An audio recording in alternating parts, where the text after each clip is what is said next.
Assalamualaikum warahmatullahi wabarakatuh.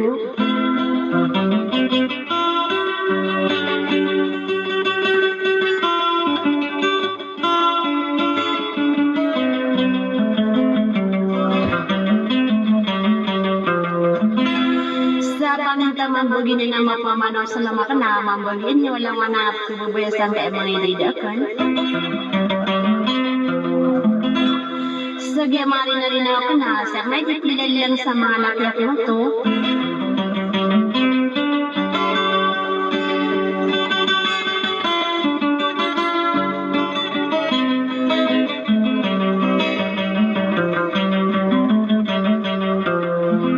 Ada tara kenda ya saudarlay na kanakan sauna yan ang mga depresingan yan.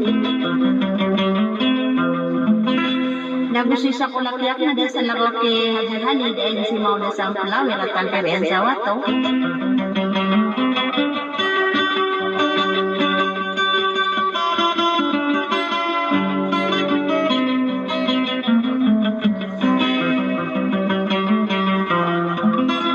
Nagusi sa kulak-yak na si Kadira sa ulayan si Desalinding Idalaw at ito din sa Rinuan.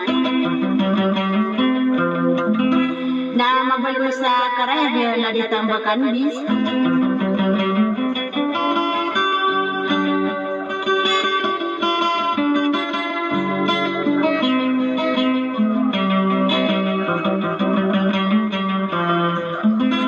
Nakalang-lang maniranaw na pube sa kaya mga rinarinawakan. Sa kating na pamain din so flower sa makadar beliyanti isara na wala yung isara nun. Sa titangay ni Buenwin sa Sudika, benyanibuk man na yalang unaw luma sa busutuhan tanong na kapawin na kudakan ng isa sila. Sawa salam.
nagmera